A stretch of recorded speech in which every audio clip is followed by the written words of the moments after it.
Great, thank you very much. It's an honor to be here. As you know, we had a banner year last year. We had 7 new treatments FDA approved, and that's shown on the left-hand side. We now have the proteasome inhibitors, the IMiDs, the antibodies, and HDAC inhibitors. And there's been remarkable progress in the median survival, some of it not yet appreciated from those new advances. This is sort of my summary of where we are in terms of initial management of myeloma. We commonly use triplets, combinations of IMiDs, proteasome inhibitors, with special circumstances to avoid neuropathy with Carfilzomib, to use proteasome inhibitors in renal dysfunction, etc. Doublets in myeloma are commonly used only now in patients who are frail, for example, the first trial of lenalidomide-dexamethasone in the elderly. In spite of all this progress, we have relapses, and the point of this particular slide is to say that since we have such effective drugs, I at least think that once we have a definite biology that shows progression of myeloma profiling, we shouldn't be waiting for CRAB features since we have such effective drugs to use to treat and avoid these features from developing. So on this slide is really the second generation management of myeloma for relapse. And I think you all know it, but pomalidomide as the second generation IMiD, Carfilzomib second generation proteasome inhibitors. We can use triplets very effectively in this setting, as we did initially with the first generation in this classes. But remarkable progress last year, new proteasome inhibitors, antibodies, and HDAC inhibitors. So I'm going to quickly just go through the data upon which those new approvals occurred and then tell you about the future. So firstly, pomalidomide was approved over 2 years ago now based on a phase 2 trial in patients whose myeloma was refractory to proteasome inhibitors exposed to an IMiD. Pomalidomide-dex response rate was about 1/3 of patients, lasting 8 months. Last year, Carfilzomib lenalidomide-dexamethasone versus lenalidomide-dexamethasone randomized trial was the basis for the full approval of Carfilzomib. In these 2 boxes, you can see that there was about a 6-month progression-free survival for the triplet, whether the patient had high risk or standard risk disease. We know that in the comparison now on the blue line with Carfilzomib dexamethasone and Bortezomib dexamethasone in yellow, that there's a statistically significant and very meaningful increase in PFS without attendant neuropathy with the second generation proteasome inhibitor. And as I mentioned, we use triplets up front now in most patients. So what if we combine pomalidomide and Carfilzomib, the 2 second generation agents? Now we have 80% of patients benefiting a year and a half or more. So the reason patients have done so much better in myeloma is the new treatments, initial treatments work, but when myeloma relapses many years later, we now have agents that can be used in combination to add years of response. So it's really pretty awesome. Last year, we had the first oral proteasome inhibitor approved. You all know ixazomib, the son of Bortezomib. And you can see on this slide the patients that were treated in this phase 3 trial of ixazomib len-dex versus len-dex. And what was seen again here was about a 6-month, 5 to 6 month improvement in progression-free survival for the triplet. Very well tolerated, and this is so exciting because we actually have now an all-oral treatment regimen with the 2 major classes of drugs in myeloma. I've been looking for antibodies in myeloma for about 40 years, and last year we and all of us together in this room found some. One was called Elotuzumab and the other is called Daratumumab. Each of them mediates ADCC, CDC. They block growth pathways and they trigger death pathways. So firstly, Elotuzumab targeting the antigen SLAMF7 on myeloma cells to mediate killing and targeting that same antigen on NK cells to activate them was tested as a single agent, and it only achieved stable disease, no response. But work in our laboratory and others showed that if you add lenalidomide to this Elotuzumab, you in so doing upregulate ADCC. And as you all know, this combination, lenalidomide-dex elotuzumab, was FDA approved last year in relapsed myeloma, based again on this trials published in the New England Journal of Medicine, about a 6-month advantage in terms of progression-free survival. I think the major advance is daratumumab targeting CD38, an antigen that I actually found on myeloma in 1983. But the reason we didn't work on it or move it quickly to the clinic is the concern that this antigen is expressed on activated immune cells and progenitor cells and endothelial cells. And honestly, we mistakenly thought there wasn't going to be a therapeutic index for this target. What is not clear is exactly how it works. The most current theory is that it's targeting the regulatory T cells in myeloma that strongly express CD38, depleting them, allowing an effector cell response. I think there's much more to be learned about how it works. Here's the single agent data. It's about a 1/3 response rate as a single agent in far advanced myeloma. That was the basis last fall for accelerated approval.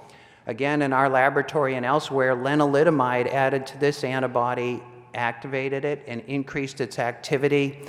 And now there are clinical trials. This is the phase 2 trial showing that the response goes from 30% as a single agent up here to 80% when you add lenalidomide-dex to daratumumab. And you all know there were 2 New England Journal papers within the last month. The first one was daratumumab with len-dex versus len-dex. And you can see this remarkable difference in progression-free survival. It's a 60% decrease in progression or death. The response rates were similarly higher when one added daratumumab to len-dex. This is from Dr. Demopoulos. And then our good friend Dr. Palumbo did the same thing, but he added daratumumab to Bortezomib-dex versus Bortezomib-dex in relapsed myeloma. Again, a 60% decrease in progression or death and remarkable differences in response. We also had an HDAC inhibitor approved last year called Panobinostat. It blocks the vertical agrosomal pathway of degradation, and it was put together with bortezomib to block the other pathway, the proteasome. And the reason it was FDA approved is shown here. There was a 4-month progression-free survival when bortezomib blocked the proteasome and panobinostat blocked the agrosome. So that's all good, but can't we do better than this? Unfortunately, patients are still coming with relapsed disease. So I want to just hopefully excite you about 3 ideas. I call them Achilles heels, vulnerabilities that myeloma has in terms of protein degradation, immunity, and also genomics. In terms of protein degradation, we can block upstream of the proteasome now in what's called the deubiquitinating agents. Protein needs to be labeled with ubiquitin to be targeted for degradation, and for it to bind to the 20S core of the proteasome, it has to have that label taken off by a deubiquitinating agent. So if you block those so-called DUBs, you block this same pathway upstream of the proteasome. In the laboratory, this shows on the left Bortezomib-resistant myeloma cells that are sensitive to a DUB inhibitor because you're blocking upstream of the proteasome, the same thing for a cell line. And together with olilangren, we have a clinical trial, the first one of a DUB inhibitor in man that causes this massive accumulation of protein on the left. And on the right-hand side, there's bortezomib blocking the proteasome, but these DUB inhibitors don't block the proteasome. They're blocking upstream. We have a new HDAC inhibitor that is more user-friendly, can be given daily for 21 days without problem, and it's been tested in phase 1-2 trials, but will further examine the ability to block the agrosomal degradation together with proteasome inhibitors, and also can be very active with the immunomodulatory drugs. One neat thing in myeloma is you know that the IMiDs, the thalidomide, lenalidomide, pomalidomide that we've known about for years, they actually work by binding to the cereblon complex, ubiquitin 3 ligase complex, and they degrade proteins downstream, Ikaros 1 and 3 in myeloma. So the proteasome inhibitors inhibit protein degradation, the IMiDs turn on protein degradation. Go figure, we have the two classes of drugs that work in our disease. But we have a very clever idea, at least I think so, that we're working on together with many others, called the Degronimids. These are agents that turn on the ubiquitin complex or, the cereblon complex or MDM2 or VHL, two other complexes. But the clever part is there's a linker and you can degrade the protein you want to degrade, such as EGFR on the surface of cells, or even cytosolic proteins. So wouldn't it be neat if you could actually degrade proteins? Now in the immunologic area, BCMA, I believe, is probably a better target than either CD38 or SLAMF7. BCMA triggers growth, survival, and drug resistance in myeloma. It's already been targeted with an immunotoxin, as shown on this slide. BCMA is only on myeloma and normal plasma cells. It's linked here to an auristatin immunotoxin, and there's early responses in resistant myeloma. Excitingly, there are this concept of BCMA bites, where when you have one linkage of BCMA to the myeloma cell and CD3 attracting a local immune response. This is very exciting and has moved to the clinic. And finally, BCMA signals by two different ligands, BAFF and APRIL. BAFF is highly elevated in the marrow of all your patients with myeloma, and we've just finished an antibody to BAFF clinical trial blocking activation of this growth pathway. We had, as shown here, 20 patients out of 46 responded. And then APRIL is the other ligand that activates through BCMA and BAFF receptor. And in fact, we have very good evidence that if you block BAFF, you're not only blocking myeloma growth, you're relieving the immunosuppression because BAFF upregulates checkpoint inhibitors. And in terms of checkpoint inhibitors, Bart mentioned this already, but PD-1 is on immune cells, PD-L1 is on myeloma cells. So if you block with either one of those antibodies, you take the brakes off the immune system. PD-L1 is also on accessory cells, such as myeloid-derived suppressor cells and plasmacytoid dendritic cells that promote growth of the tumor and suppress the immune system. So if you block with checkpoint inhibitors, you're not only increasing the immune effect, but you're blocking these accessory cells.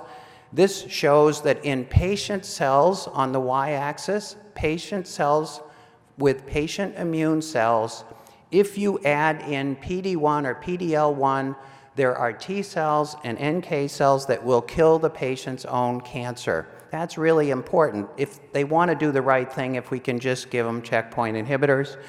And as Bart mentioned, combination of approaches. So here is a combination on the y-axis, killing autologous myeloma with PD-1, PD-L1, lenalidomide, and the tallest bar is lenalidomide with the checkpoint inhibitor killing autologous myeloma cells with autologous effectors.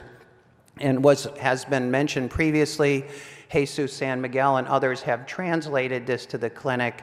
Up in the upper right-hand corner, about 40% of patients who have lenalidomide refractory myeloma appear to respond in this very early study when you add a checkpoint inhibitor.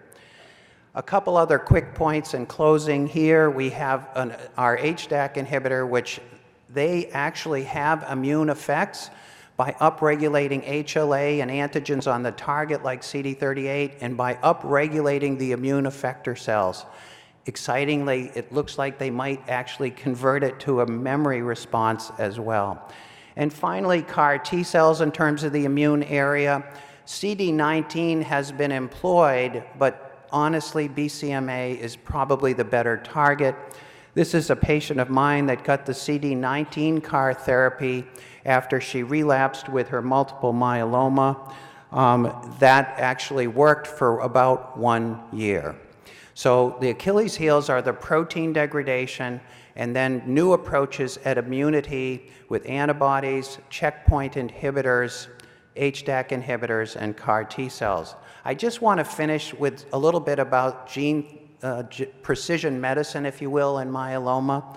You all know that myeloma, when you see a new patient, it's very complicated. There's a lot of chaos going on, and there's ongoing DNA damage. There's 3 to 5 clones at the time the myeloma presents.